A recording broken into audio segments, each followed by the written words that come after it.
Today's episode contains material that might be difficult or upsetting to hear about, and that may potentially trigger emotional or psychological reactions in individuals who have sensitivities.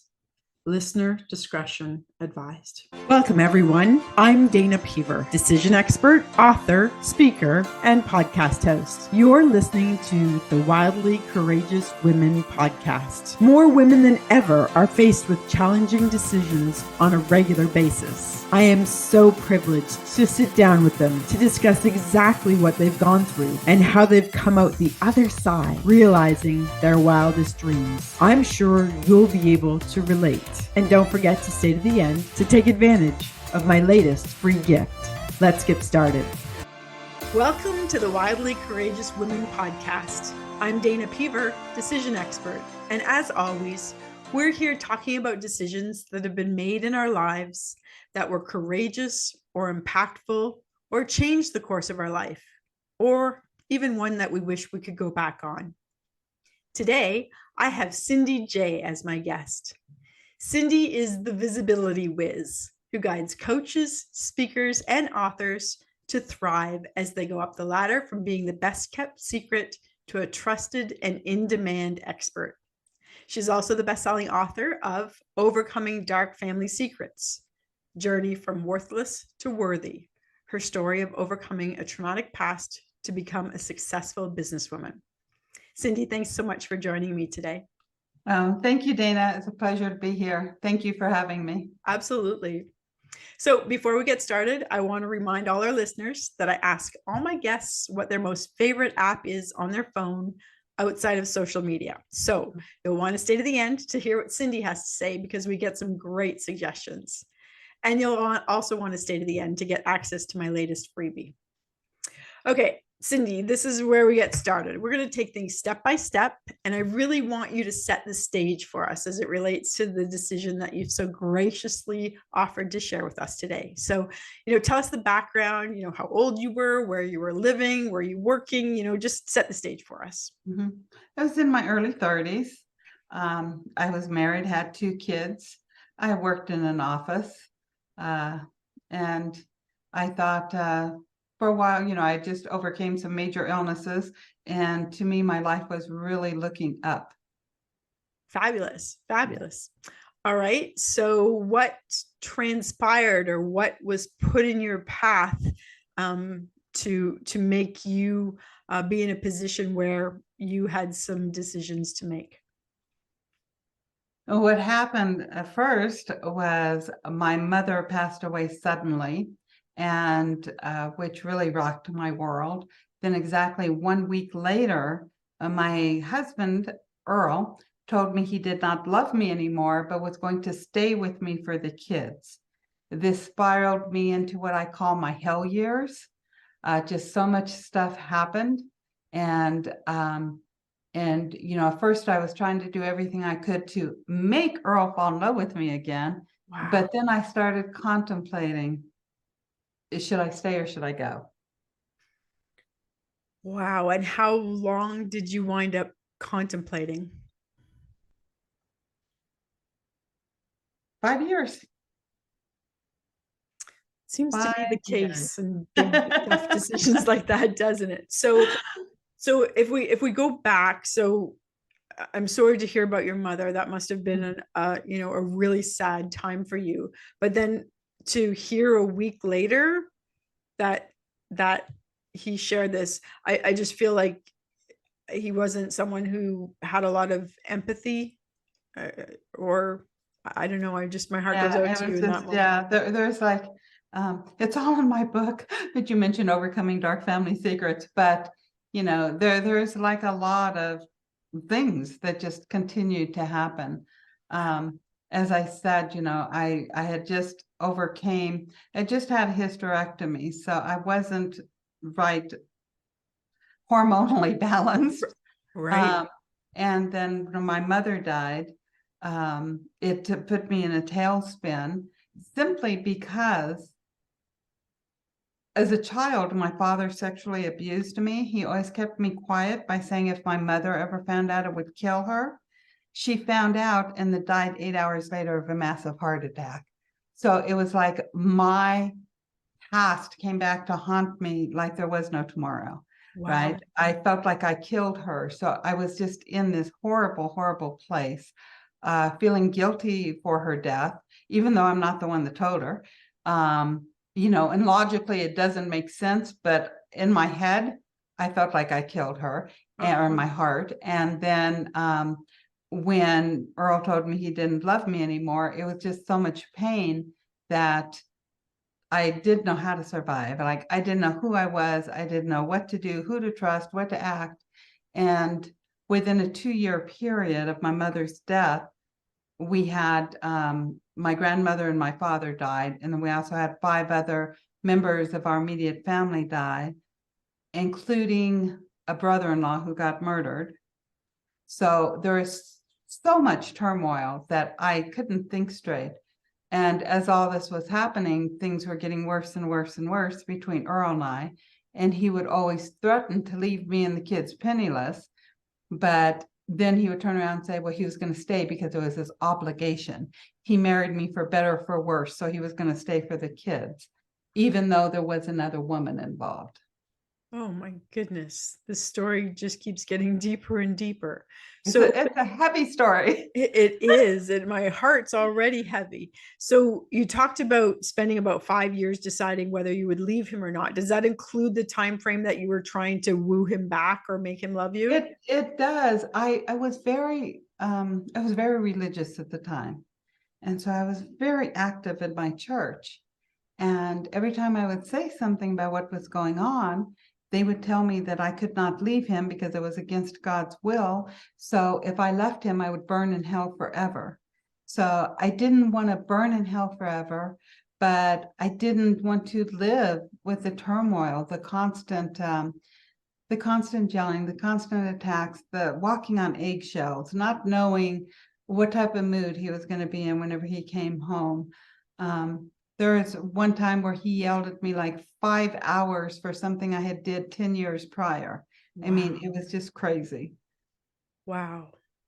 Well, so you spent those 5 years contemplating, and obviously you were getting conflicting information from, your church versus probably friends of yours who might have said, get out while you can type of thing. Or did you have any of those people? Oh, interestingly, nobody was per se saying get out. I don't know how much I hid a lot. I was a good actress. From my childhood, from being sexually abused.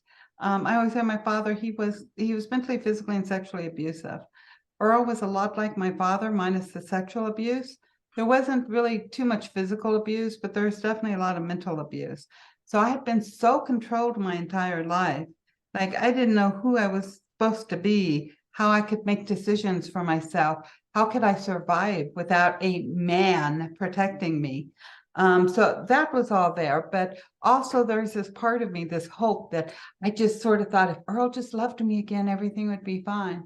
I have a very good friend. I actually met her like the day after Earl told me, because my mom died on a Sunday. The following Sunday, Earl said he didn't love me anymore, was going to stay with him for the kids. Then on Monday, when I returned to work, Liz came up and said she was sorry to hear about my mom and invited me to lunch, and we've been friends ever since. But Liz allowed me to be who I was at any given moment. I could cry when I needed to cry. I could laugh when I wanted to laugh. I could vent when I wanted to vent. And I was constantly telling her, it was like my escape mechanism in my mind. It's what I do. Even as a child, it's like I go somewhere else and I have this fantasy world, let's call it. So I started talking to Liz all the time about my perfect man, like what he looked like, what his traits were, his personality, because it sort of kept me halfway sane. I also had a supervisor who I used to always tell her, nobody could replace my mother, but you're the next best thing. I love this woman, and I believe I am who I am today because of her guidance. She told me my life was my choice. And at first I'm like, you're crazy, lady. I didn't ask for all these people to die. I didn't choose for all these people to die. I didn't choose for Earl to go be with another woman and put me and the kids last. I didn't choose at that time for my teenage daughter to be involved with gangs. Like, I didn't choose none of this stuff. How are you telling me it's my choice? Right. But she introduced me to Tony Robbins. She Mm. actually bought me a set of Tony Robbins tapes, and she told me books to read. And so during that time, I've always called it my hell years, but they were my healing years. They were my healing years from my traumatic past. I didn't trust myself to do anything, and thinking about living by myself completely terrified me. Mhm. So Carol, she used to always ask me questions like, what would you do if Earl actually left you and the kids penniless? Where would you live? How would you take care of your kids? Who would fix your car? Who would fix you things that go wrong in your house? So she got me to think in a different way than I'd ever thought before in my life. She never encouraged me one way or another to stay or leave, but Mm. she knew that was always my top of question mind. But I would go into work just devastated sometimes from being up all night long, from Earl yelling at me, and she would always, again, my life was my choice. How did I want to think about it? What was going on with me? Wow, she sounds like a wise woman. Yeah. So tell me though, what did Liz, what were her feelings? You know, Liz, she gave me the greatest advice. I always say she gave me the best advice of anybody ever in my entire life. And this was 2 years into the process. She said, Cindy, do you realize you cannot mention your mom dying without mentioning Earl not loving you? And you cannot mention Earl not loving you without mentioning your mom dying. These are two separate griefs, and somehow you have to separate them in your mind and deal with them one at a time, because together it's too much of a burden. And Absolutely. that was, I still think, the best advice I've ever received in my life, because that's what we do with our emotions. We lump things together, especially whenever they happen in close proximity, Right. like a week apart, right? So we lump the pain together in our minds. So I was not able at that time to deal with my mom's death, and for lots of reasons. However, I did decide I could deal with Earl. So I started a lot of self-improvement. I started like setting boundaries. Whenever he would yell at me, I would just have a position statement that I would repeat over and over and over again. So I started healing with that. And then I know what you, Nope. so yeah, so it was just, from doing that, I was getting stronger, and I started feeling more hope. We had remodeled our house, and he sent me to Home Depot to buy some custom cabinets, Okay. doors, and he didn't trust my measurements. So he gave me his measurements. When they came in, the size was wrong.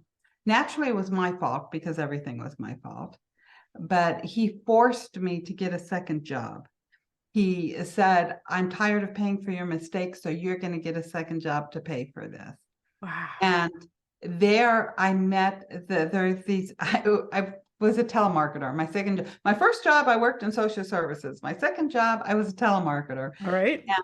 But there were the two men that owned this company.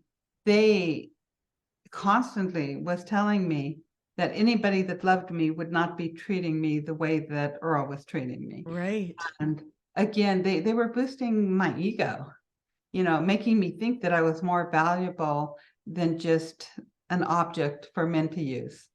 It sounds like you had a lot of people kind of come into your life during that time to reiterate those messages that you weren't hearing yourself, right? Definitely. Yeah, definitely. Wow. Because I still felt completely unworthy for so many reasons. So take us then to, just before your decision is made to separate from Earl or whatever, however that transpired, because I have no idea. Well, I like I said, he used to this other woman, he used to go bowling with her every Thursday night. And so my brother had been ill and my brother died.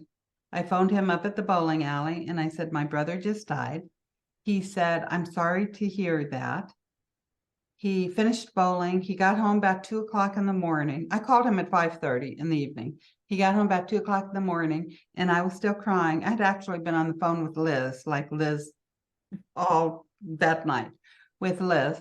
And then he came home and I was still crying and I said, will you hold me? And he said, no, my arm hurts. And that's sort of whenever I was like, I am 100% alone in this marriage. But I still hadn't lost all of my hope. So after that, I wrote this 17-page letter to him, telling him how I seen our marriage and if it was going to be revived, how to revive it. Like any relationship has to be based on friendship. That's a solid foundation. And the only way you can be friends with somebody is if you spend time together. Right. So I had asked him, if how about every Sunday we go bowling or we take a drive or we do something together. And so he looked at this letter and he threw it on the couch and said, I don't have enough time.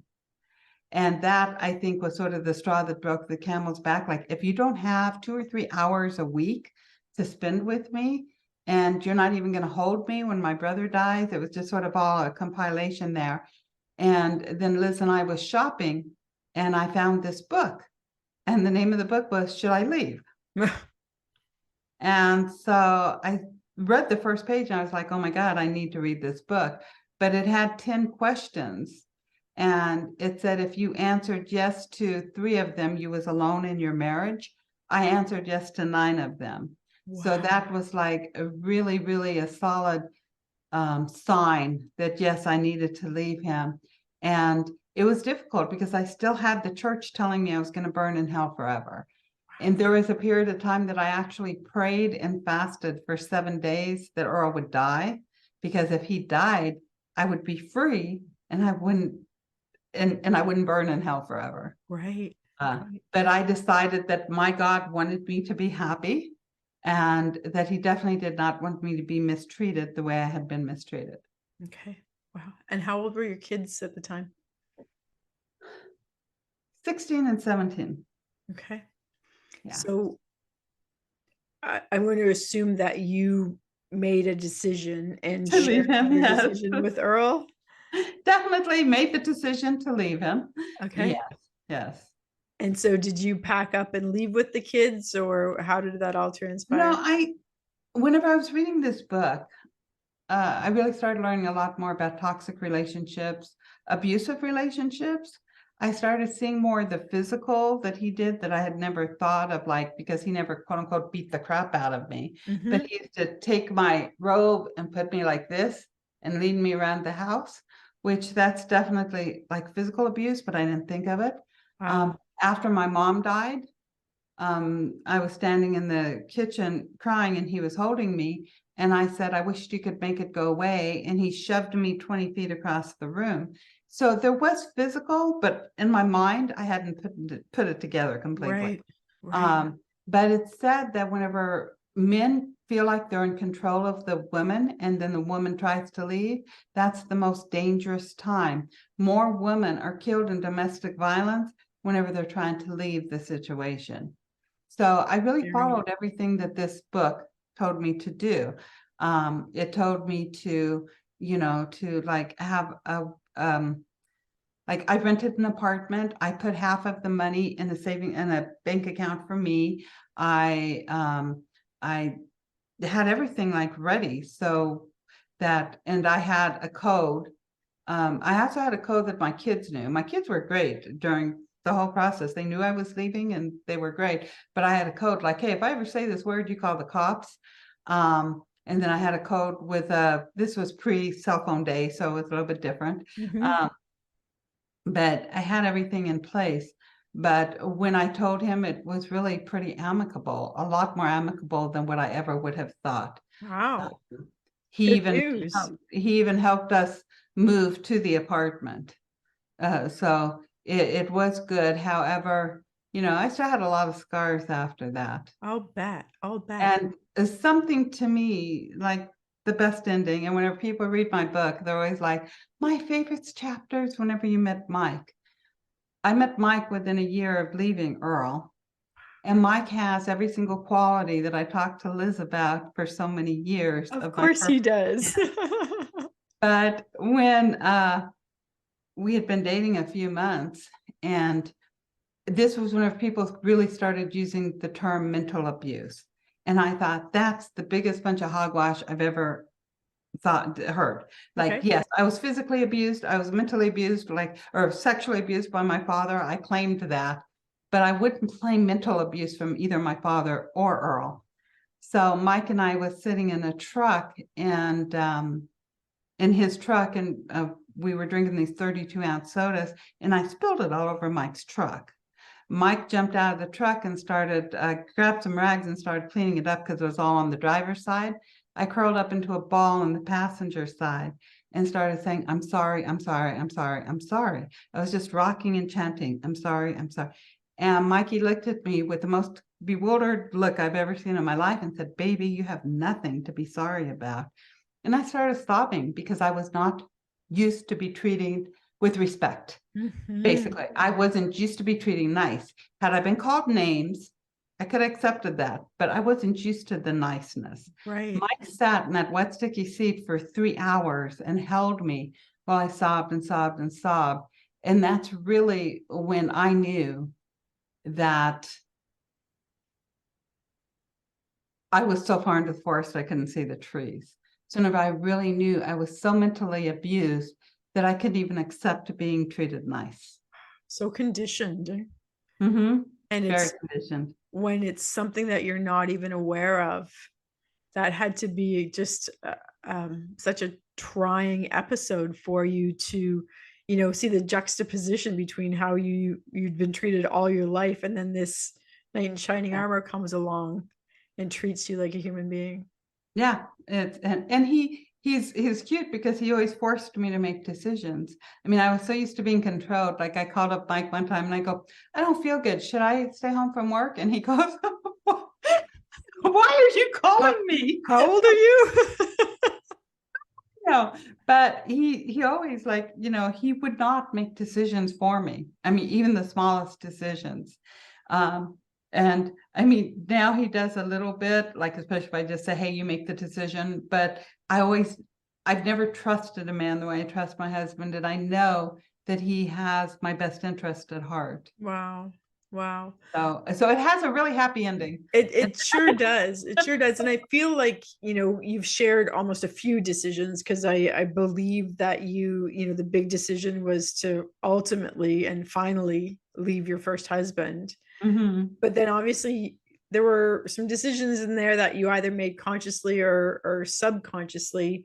You had to decide to love yourself again after all of that, because without having that part, I don't know if you could have found the love with Mike that you found, right?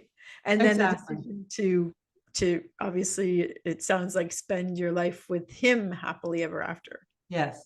Yes.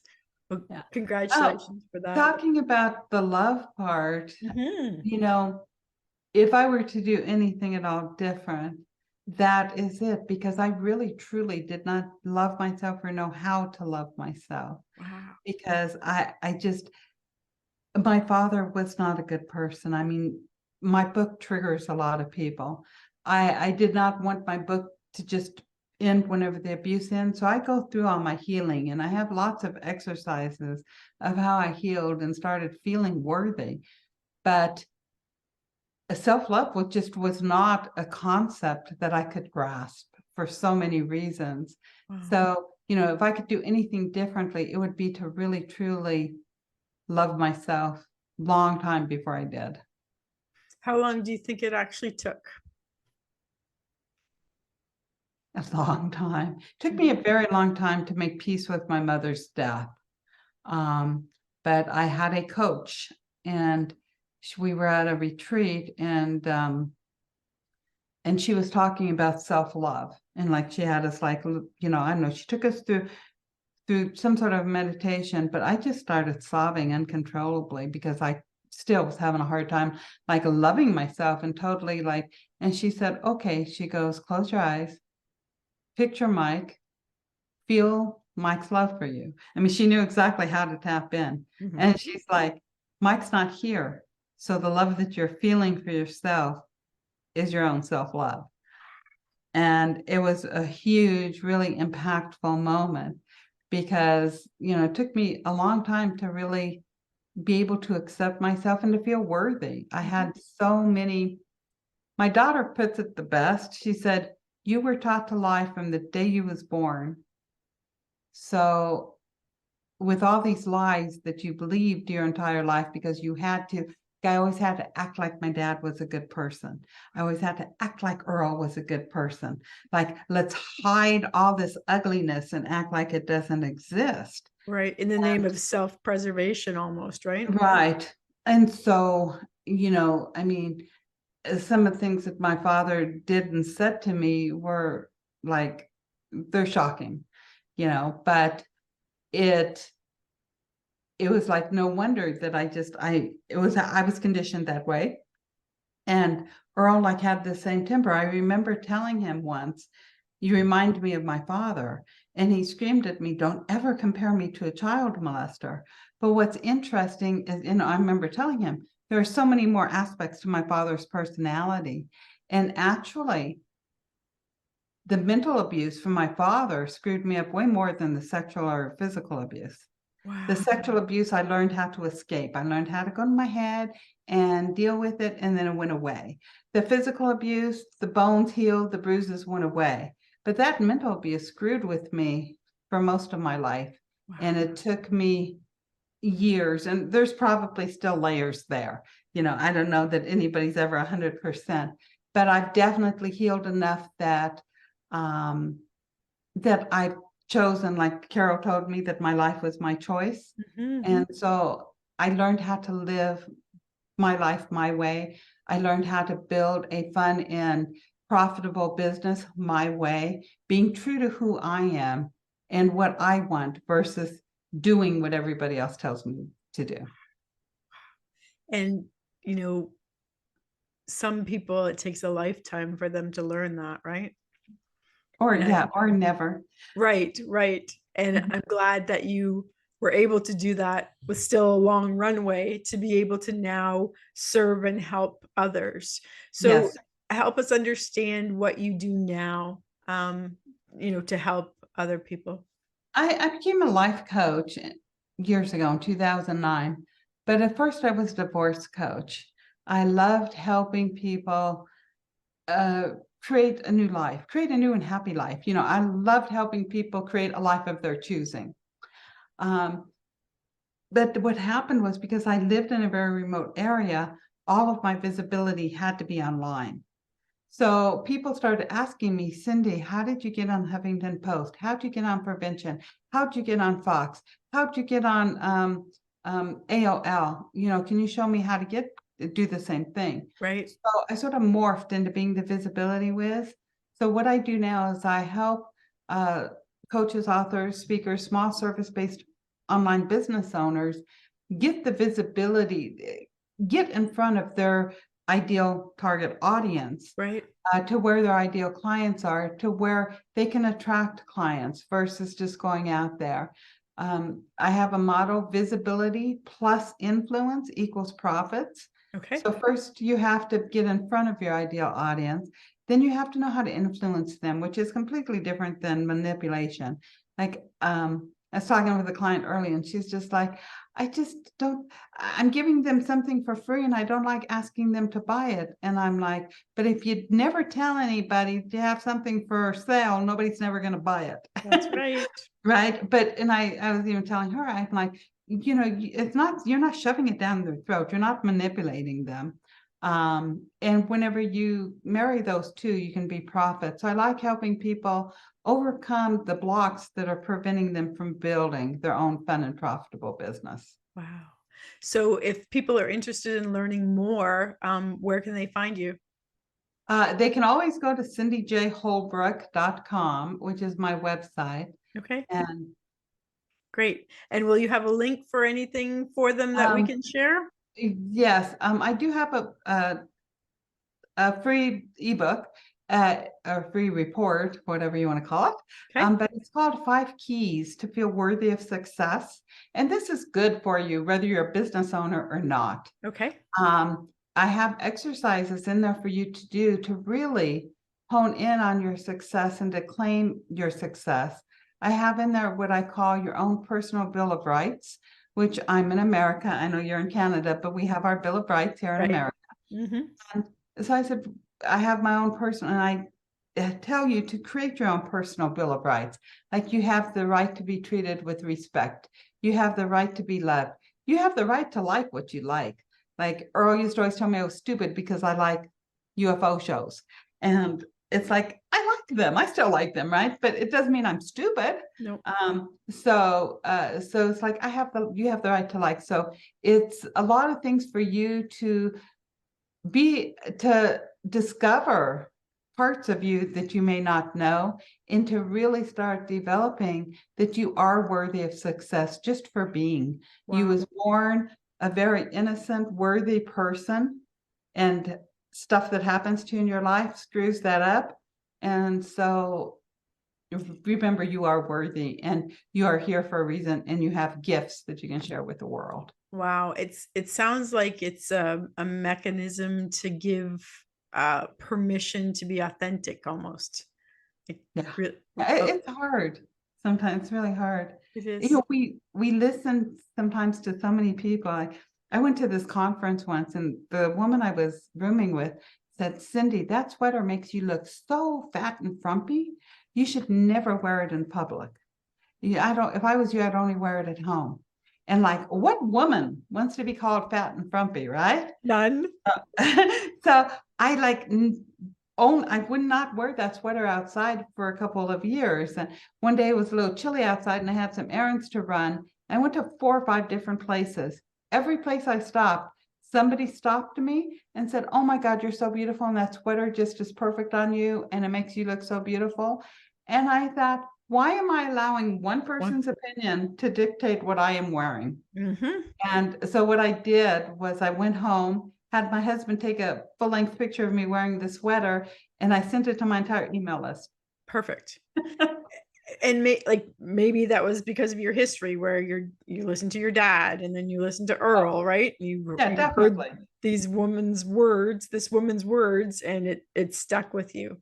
And I hear that, like where you say you're hearing noise from all different places. You really have to determine whose opinion is worthy of you, right? That woman's obviously wasn't, and I'm glad you sent that email out to your list for sure. Yes. All right, Cindy, well, I really appreciate you sharing that story with us. It couldn't have been easy all those years going through that, but it sounds like once you made the decision to kind of take your own life into your own hands, you continued to manifest such great things in terms of the friends that you had, and then this Mike character that you've described to us. So I'm happy to hear that it has a happy ending for sure. Yeah, we just celebrated our 20th anniversary. Oh, congratulations. That's wonderful. Yeah. All right, so the final question that we promised to get to, Cindy, I'm going to ask you what your most favorite app is on your phone. And again, can't be social media. And I always joke and say it can't be my Decision Smith app, because we all know that that's everybody's favorite too. So what would it be for you? My favorite app is actually Insight Timer. Oh my goodness. A lot of people have heard of Calm, but a lot of people haven't heard of Insight Timer. Now, I love Insight Timer because it does have all the calming music and stuff on it that you can choose. It also has like bells and chimes if you want to meditate. You can set your own timer. You can create your own little meditation periods on there yourself. They have courses and things on there, but also you can set up the timer to go off different times during the day. So if you're like wanting to try to practice just being present, then every time the bell rings, it's a reminder for you to go and be present. Cindy, it's kind of ironic because I've done 2 podcast interviews today, and the last person I talked to, that was the app they said as well. Can you imagine? That's funny. Pretty serendipitous, isn't it? Yes, very. All right. Yeah. Cindy, I really want to thank you for sharing your time and your stories with me today. And to all of our listeners out there, thank you for joining us. If you're ready to realize your wildest dreams, come and join us in the Wildly Courageous Women Facebook group, where we're changing people's lives one brave decision at a time. I'm Dana Peever. Until next time, make great decisions and do life fun. Thank you for tuning in to this episode of Wildly Courageous Women. Keep listening to hear more stories of these incredible women realizing their wildest dreams. If you have a story to tell about a decision that you've made that has impacted your life, I'd love to feature you as a guest. Please get in touch and don't forget to grab my latest gift by clicking below. I'm Dana Peever. As always, make great decisions and do life fun.